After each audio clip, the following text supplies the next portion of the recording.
We surround them. We surround them. Look how many of us there are now. And I've got good news for you to hear, and it feels good to be able to report this stuff to you tonight. Here it is. You are winning. No one with any kind of power will tell you that, because the rise of the people means the demise of power.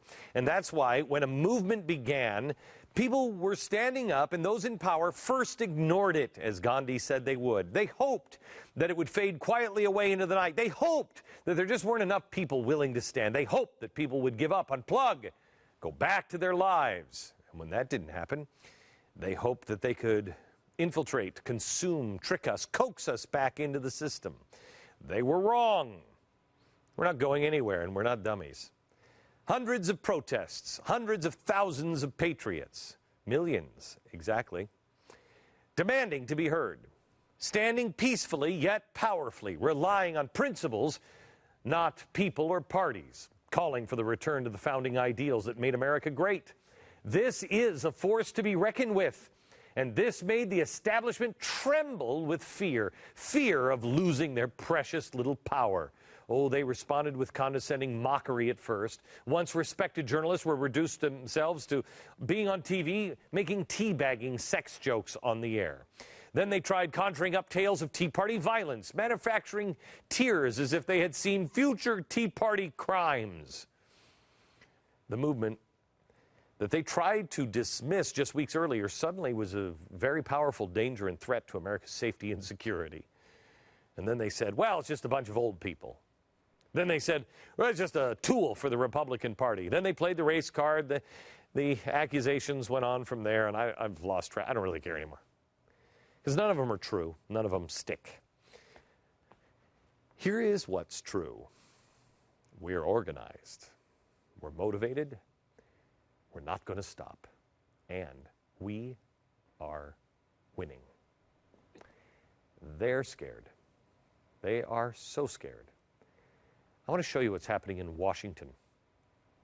The 27-term congressmen, the establishment Republicans, the corrupt, the progressive, the weasels, the liars, the globalists, you name it, right now.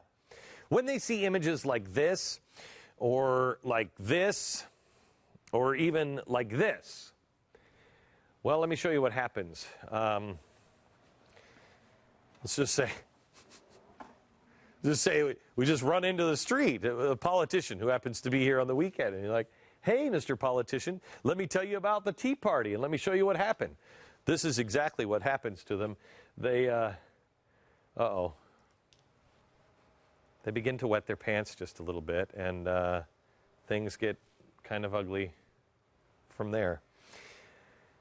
You see, we've put them on notice. We're done with the games, we're done with the lies, and we're not stopping until every last one of them is sent packing.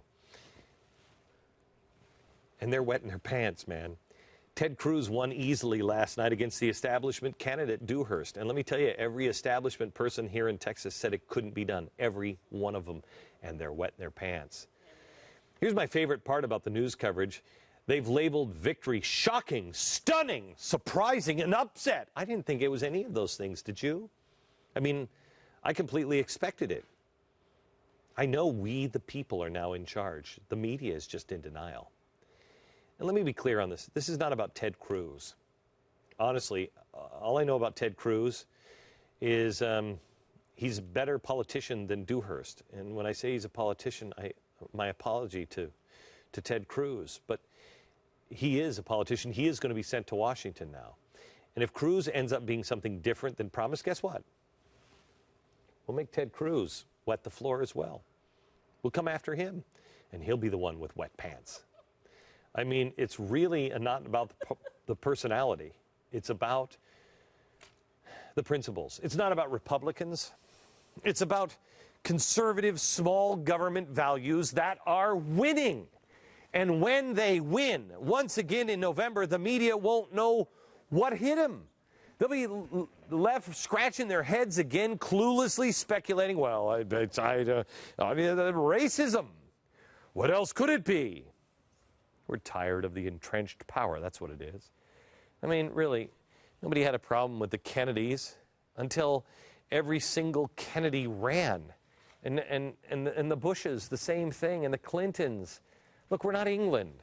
These are all good people, whatever, but we're not into the royal family thing. We want men and women of character and their own merit. You know, we want to raise up the next generation of George Washingtons, but George Washington was the only one in his family that was president. The GOP was actually considering running Jeb Bush. Enough is enough. Really, enough is enough. I mean, there were only two Adams that were president. That was it, and that was enough. We're sick of it. The DHS says they are expecting this anger to spill over into civil unrest at the Democratic and Republican conventions this summer. Well, really? Actually, they're not telling you the truth.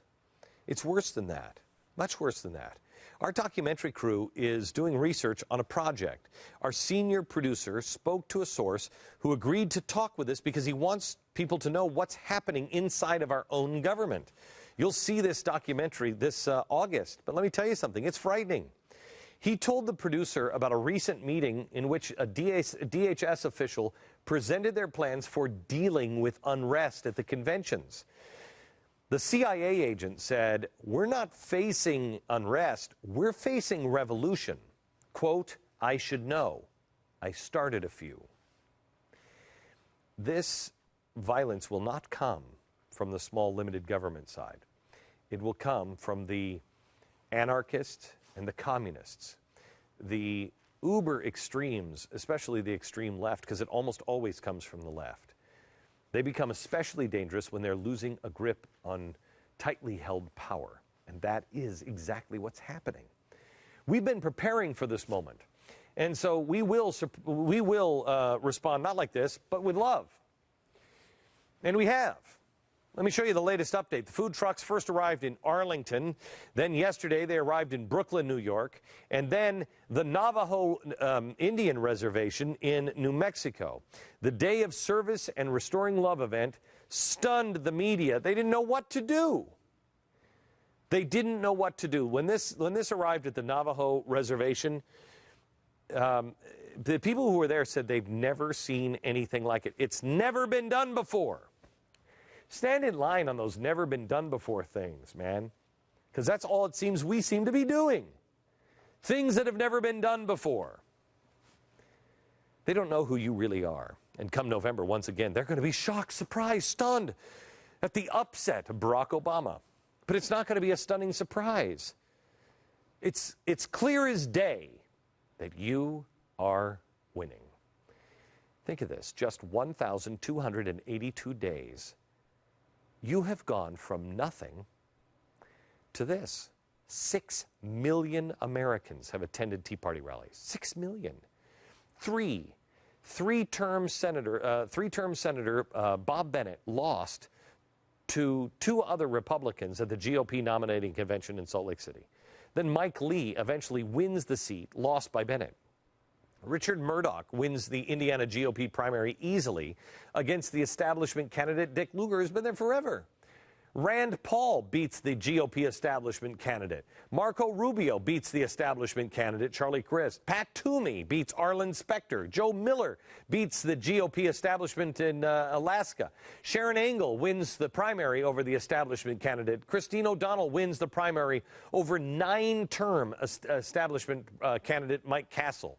In New York, Palladino beats the GOP establishment in their primary. Governor Walker survived a battle against the full force of the labor unions in Wisconsin.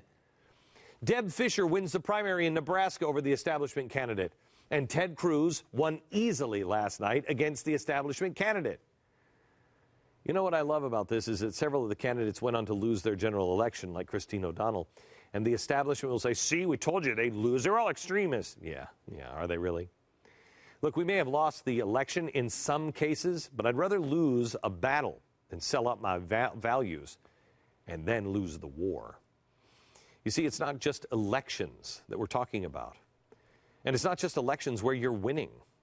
Agenda 21 on the local level in the past 18 months alone. Think of this. 138 cities and counties have now made laws that ban Agenda 21 in their area. That's enormous.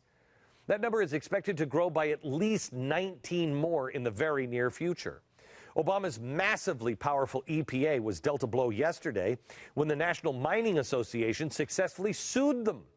U.S. District Judge said that the EPA exceeded its authority by issuing final guidance in 2011 that required states to cede their power over to the EPA when issuing certain permits.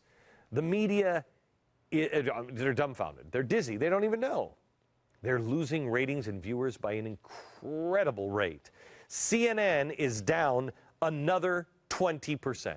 CNN down another 20%. They already had less viewers than we have subscribers on an internet broadcast. Why is it happening? Because they don't understand what's happening in the real world. They're reporting from their ivory tower with no clue as to what's happening way down in the streets below. And those streets below in New York, that's not America, man. It's in America, but that's not it. Neither is Los Angeles. Neither is Chicago. You are turning this country around. You are rendering the government's help unnecessary. That's what it's all about. You're doing what Congress and the media can never do. You're uniting people. You are saving America. Now, they can't see it yet. Even though tens of thousands made it incredibly obvious at Dallas Stadium over the weekend, but they will see it because you are winning. In fact, I believe you've already won. All that's left now is to finish the game.